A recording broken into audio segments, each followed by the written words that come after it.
본 말씀을 통해서 지혜의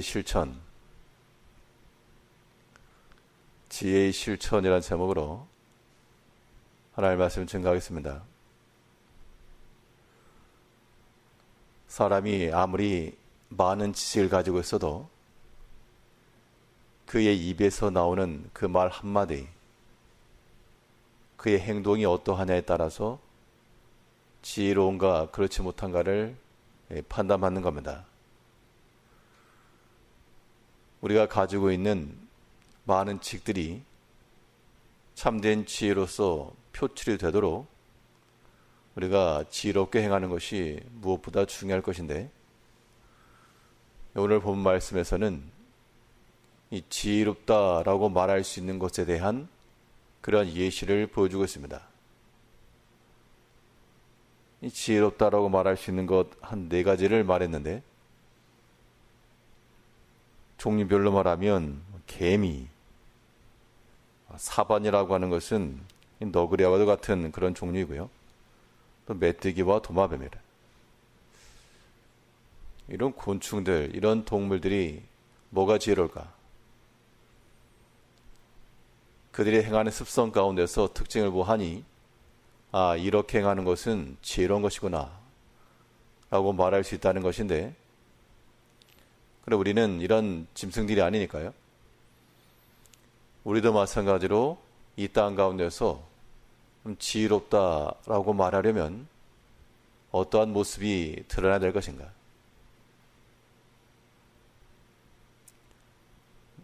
오늘 본문에서 말씀하고 있는 것의 공통된 특징은 약하다는 겁니다. 약한 것들에게서부터 지혜가 나왔다.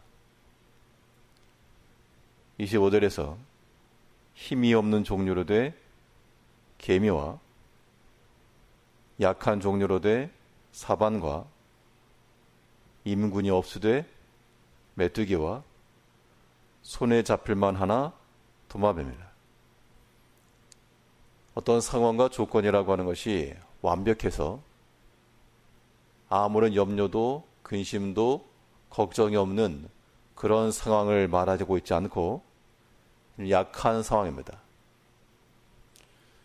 지혜가 나올 만한 자리는 이런 약한 곳에서부터 지혜가 나온다는 것인데, 그럼 우리 개개인의 삶에 있어서 약한 것들이 다 있죠.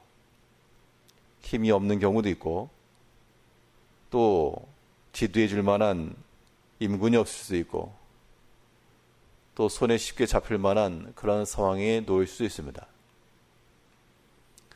우리가 다 그러한 자리에 있을지라도 그 약한 것에서부터 지혜가 나온다. 성경상에서 이러한 약한 상황에 처했을 때 우리가 지혜롭게 행할 수 있는 그러한 방법을 말해준 좋은 예들이 있는데요. 그것은 바울의 신앙 고백대로 내가 약할 때 강한데, 약할 때 강함이 나온다는 것은 오직 우리 주 예수 그리스도를 의지할 때입니다. 이거는 만고의 불변입니다.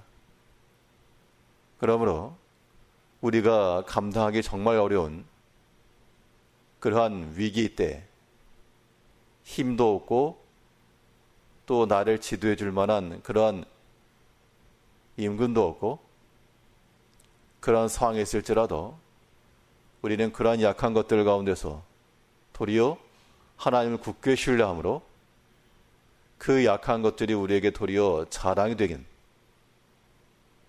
형편과 조건 자체가 좋아서 자랑이 아니라 비록 그 약함 가운데 있으나 내가 하나님을 굳게 신뢰하는, 그래서 하나님께서 일하시고 하나님께서 역사하시는 것이 우리의 힘이 되고 자랑이 될 때 그것이 지혜라는 겁니다. 이런 지혜를 누가 가질 수 있는가? 우리가 갖는 겁니다. 우리가 다 약하니까요. 우리가 다른 사람에 비해서 그래 탁월치 못하니까 그런 것을 생각할 때마다, 느낄 때마다, 우리의 부족함과 약함이 있을 때마다 우리는 우리보다 더 강하고 우리를 능히 보호하고 지켜줄 수 있는 하나님을 신뢰해야 됩니다. 오늘 본문에 나오는 이러한 동물들의 특징이 바로 그렇습니다.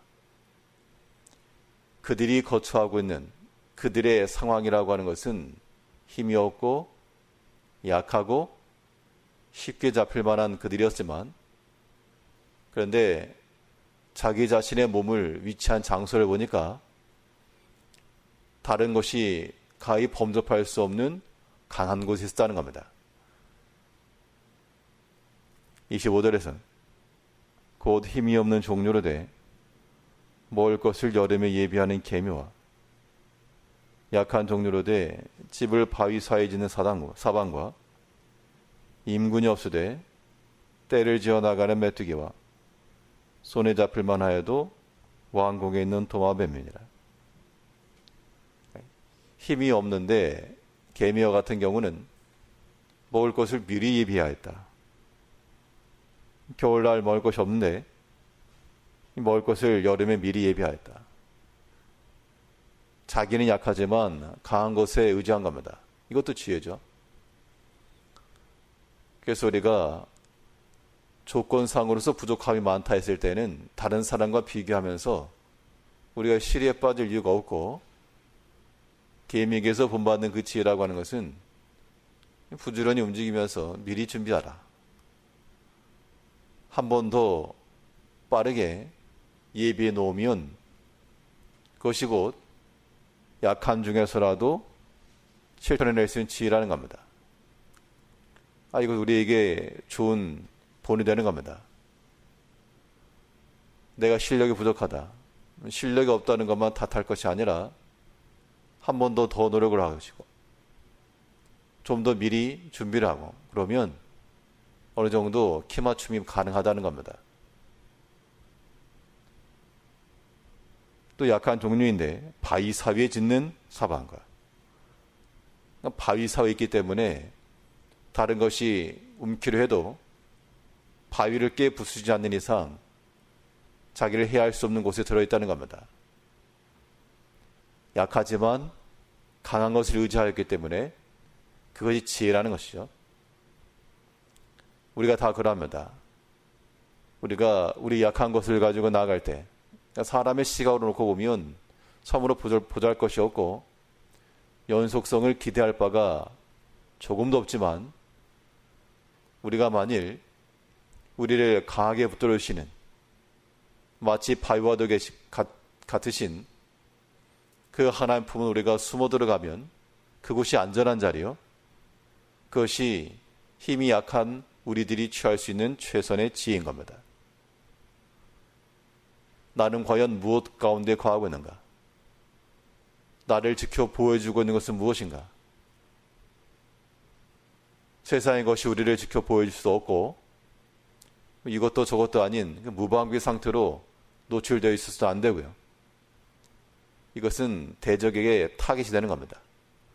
그러면 반드시 그 강한 바위 속에 집을 짓고 사는 이러한 동물과도 같이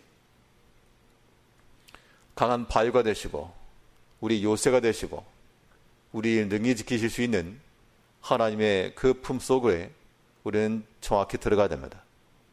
그게 지혜라는 겁니다.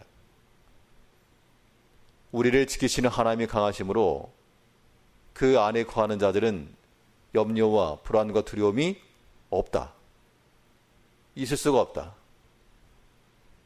내가 안전한 곳에 위치해 있으면 비바람이 와도 염려와 근심이 없는 것처럼 우리 마음 가운데 요동함과 걱정함이 많다는 것은 약한데 강하신 하나님 품에 있지 않다는 겁니다.